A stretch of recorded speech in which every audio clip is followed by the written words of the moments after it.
Halo siswa sekalian, selamat berjumpa kembali di channel Interaksi Fisika. Pada kesempatan ini, kita akan membahas tentang listrik dinamis arus searah atau disebut juga arus DC.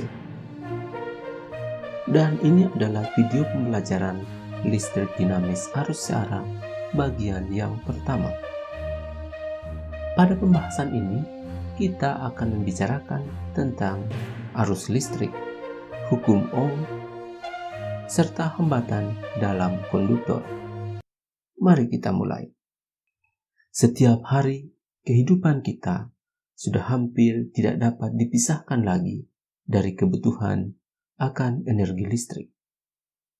Mulai dari sebagai sumber penerangan pada malam hari, sumber energi yang menggerakkan berbagai alat rumah tangga, sampai sumber energi yang menggerakkan berbagai alat transportasi. Energi listrik menjadi begitu penting dalam kehidupan kita. Arus listrik dibagi atas dua, yakni arus listrik searah dan arus listrik bolak-balik.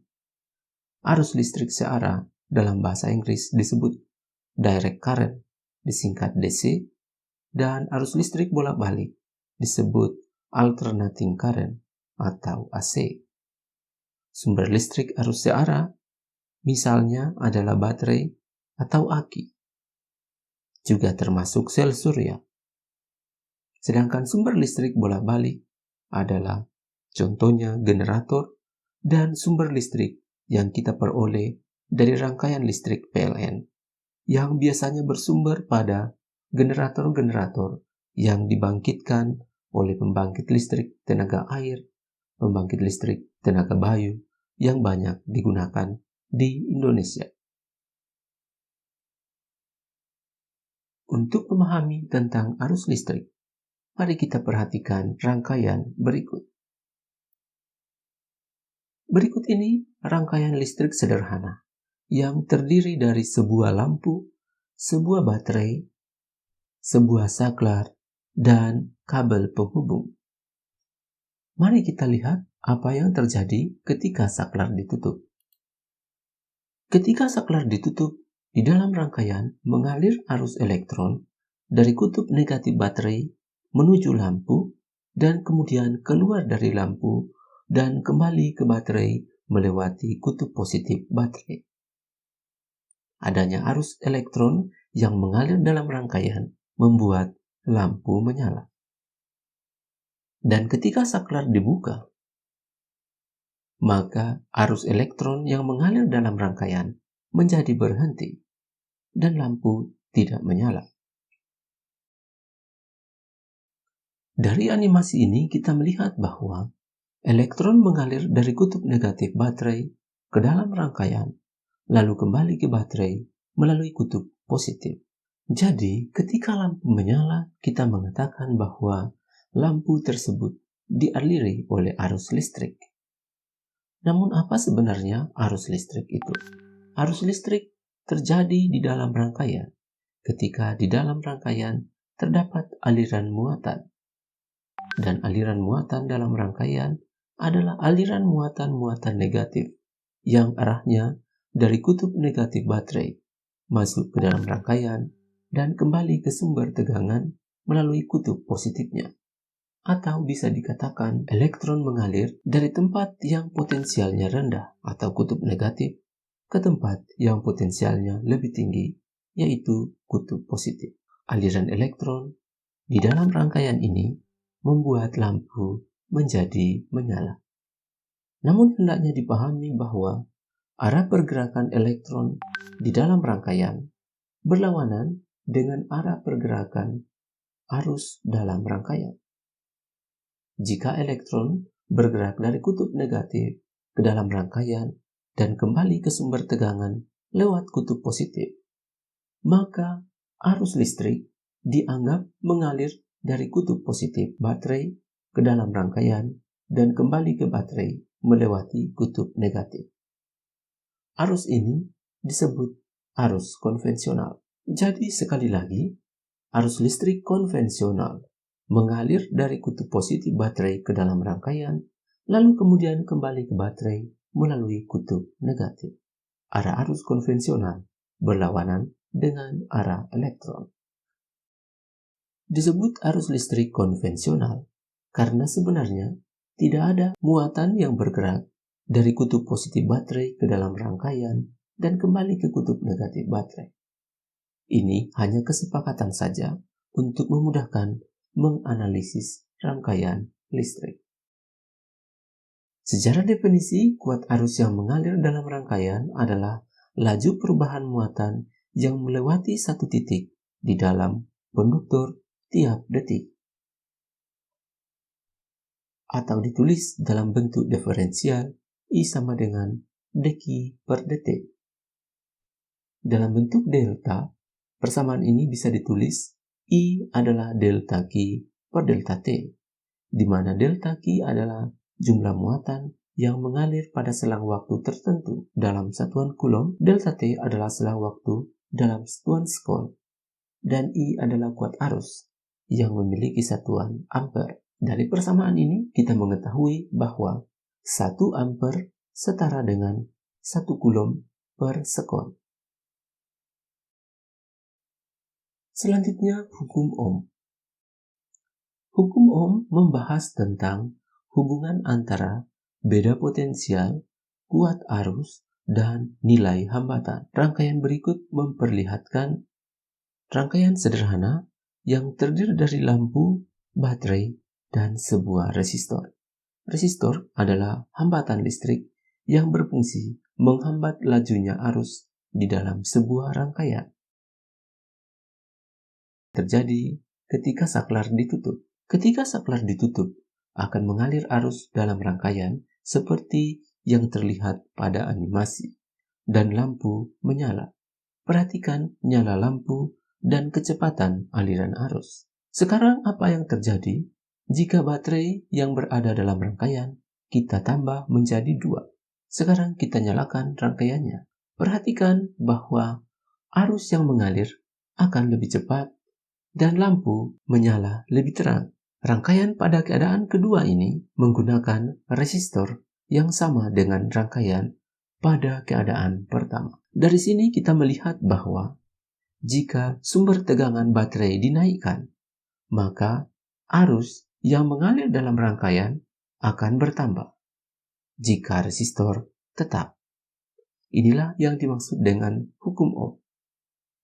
Hukum Ohm mengatakan bahwa jika resistor dibuat konstan, maka beda potensial dalam rangkaian sebanding dengan kuat arus yang mengalir, atau dituliskan tegangan atau beda potensial sebanding dengan kuat arus.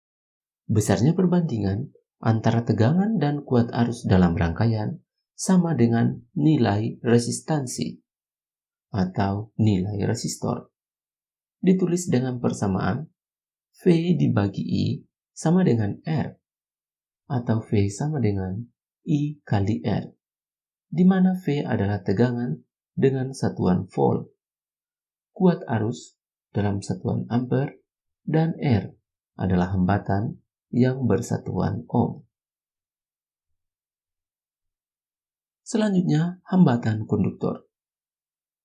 Yang dimaksud dengan konduktor adalah semua zat yang dapat mengalirkan listrik. Semua penghantar listrik memiliki hambatan.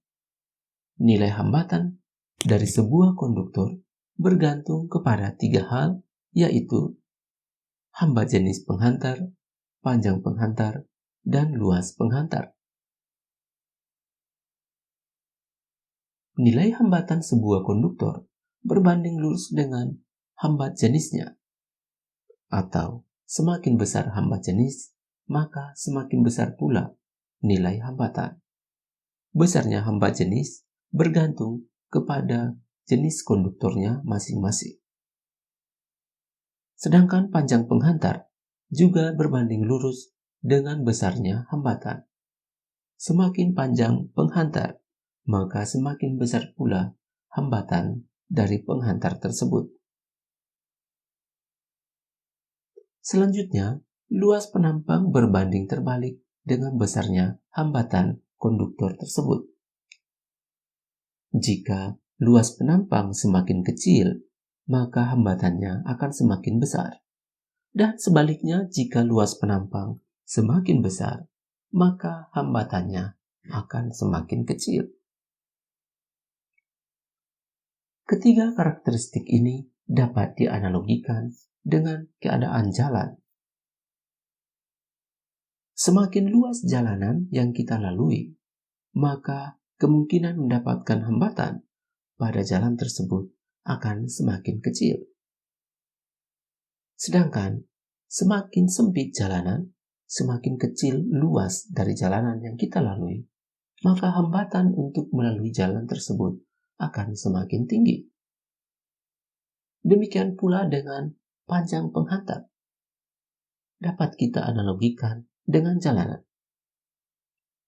Semakin Anda jauh berjalan, maka semakin besar kemungkinan Anda mendapatkan hambatan. Sedangkan semakin pendek rute yang Anda tempuh dalam perjalanan, maka semakin kecil risiko Anda mendapatkan hambatan dalam perjalanan. Untuk jenis penghantar, kita bisa analogikan sebagai jalanan yang beraspal dengan jalanan yang tidak beraspal akan memiliki jenis hambatan yang berbeda. Demikian pula dengan jenis penghantar. Penghantar yang terbuat dari tembaga dan penghantar yang terbuat dari besi akan memiliki hambat jenis yang berbeda. Ketiga besaran ini memiliki hubungan seperti berikut. R, yaitu hambatan, sama dengan Rho kali L per A, di mana Rho adalah hambat jenis konduktor dengan satuan ohm meter, L adalah panjang konduktor dalam satuan meter, dan A adalah luas penampang konduktor dalam satuan meter persegi. Perlu diingat di sini bahwa pada umumnya konduktor memiliki penampang berbentuk lingkaran, dan jika konduktornya berbentuk lingkaran, maka tentu saja A harus dihitung dengan menggunakan pi dikali jari-jari penghantar pangkat 2. Kemudian R adalah hambatan konduktor yang bersatuan ohm. Mari kita melihat contoh soal. Jika muatan satu elektron nilainya 1,6 10⁻19 Coulomb, berapakah jumlah elektron yang melewati suatu titik dalam penghantar tiap detik untuk menghasilkan arus 1 ampere? Kita cukup mengingat bahwa arus adalah perubahan muatan tiap satuan waktu. Sehingga jika arus adalah 1 ampere dan waktu 1 detik, maka yang perlu dihitung adalah berapa jumlah muatan. Jumlah muatan yang dihasilkan tentu saja adalah 1 Coulomb. Karena satu elektron muatannya 1,6 10⁻19 Coulomb, maka untuk menghasilkan muatan 1 Coulomb dibutuhkan elektron sebanyak 1 per 1,6 kali 10 pangkat min 19. Nilainya 0,625 10 pangkat 19 elektron. Jika dituliskan dalam angka biasa, kita akan mendapatkan sejumlah 6.250 kuintriliun untuk mendapatkan arus sebesar 1 ampere. Contoh soal nomor 2. Perhatikan rangkaian berikut. Jika lampu memiliki hambatan 10 ohm dan satu baterai menghasilkan tegangan 9 volt. Bagian A, kita akan menghitung kuat arus dalam rangkaian, dan bagian B, kita akan menghitung kuat arus dalam rangkaian jika digunakan 2 baterai. Kita mulai yang pertama dengan menggunakan hukum ohm. V sama dengan I kali R, atau I sama dengan V per R. V adalah 9 dan R adalah 10, sehingga diperoleh arus 0,9 ampere.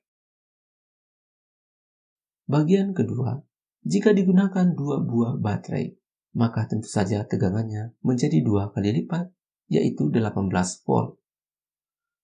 Sementara hambatan bernilai tetap yaitu 10 ohm, sehingga diperoleh arus 1,8 ampere.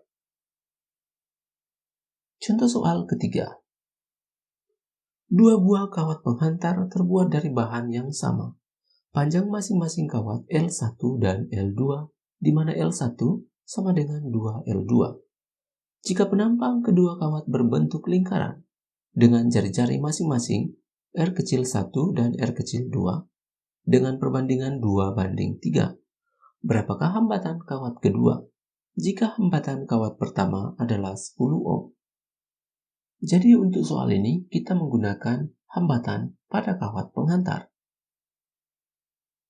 Datanya L1 sama dengan 2L2 perbandingan jari-jari 2:3 dan R1 10 ohm. Kita cukup membandingkan keadaan kawat 1 dan kawat kedua. R1 adalah ρ1 L1 per A1 dan dibagi R2 ρ2 L2 per A2. Karena kedua penghantar terbuat dari bahan yang sama, maka ρ1 dan ρ2 pasti nilainya sama, sehingga bisa dicoret. Diperoleh R1 per R2 sama dengan menggunakan kali silang L1 dikali A2. Dapatkan L1 A2, L2 kali A1 diperoleh L2 A1. Sekarang kita masukkan nilai L. 10 per R2 sama dengan 2L2 per L2. L2 tetap. L1 adalah 2L2. Sementara A2 adalah luas lingkaran pi R2 pangkat 2. Dan A1 pi R1 kuadrat. Sehingga L2 dan L2 bisa dicoret, pi dengan pi bisa dicoret. Diperoleh nilai 10 per R2 sama dengan 2 dikali 3 kuadrat per 2 kuadrat. Diperoleh dari perbandingan R1 banding R2, 2:3. Dengan mudah kita mengerjakan 2 dikali 9 adalah 18 dan 2 pangkat 2, 4. Sehingga kali silang 18 R2 sama dengan 40 atau R sama dengan 40 per 18 atau 2,2 ohm.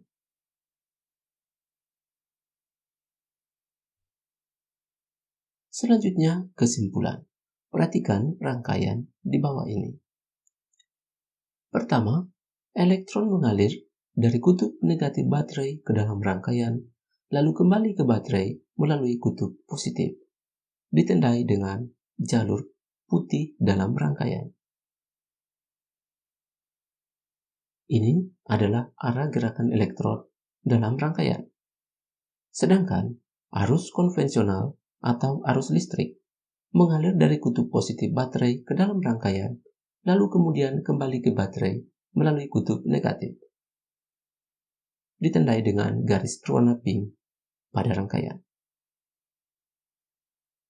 Selanjutnya, kuat arus yang mengalir dalam rangkaian adalah laju perubahan muatan yang melalui suatu titik tiap detik, ditulis I sama dengan delta Q per delta T. Delta Q adalah jumlah muatan yang mengalir tiap satu satuan waktu, dan delta T adalah selang waktu yang ditentukan. Kemudian hukum Ohm. Hukum Ohm mengatakan jika resistor dibuat konstan dalam sebuah rangkaian, maka beda potensial sebanding dengan kuat arus yang mengalir dalam rangkaian tersebut. Lebih umum ditulis V sama dengan I kali R. V adalah tegangan, I adalah kuat arus, dan R adalah hambatan, dengan masing-masing satuannya. Kemudian nilai hambatan listrik pada sebuah konduktor bergantung pada hambat jenisnya, panjang penghantarnya, dan luas penampang penghantar. Ditulis R sama dengan ρL per A. Rho adalah hambat jenis dengan satuan ohm meter. L adalah panjang penghantar, satuannya meter. A adalah luas penampang penghantar, satuannya meter persegi. Dan R besar adalah hambatan dengan satuan ohm. Nah, siswa sekalian, demikianlah pembelajaran kita pada kesempatan ini. Jika channel ini telah membantu Anda dalam belajar, silakan klik like, share, atau subscribe. Terima kasih atas dukungan Anda dan sampai jumpa pada pembelajaran berikutnya.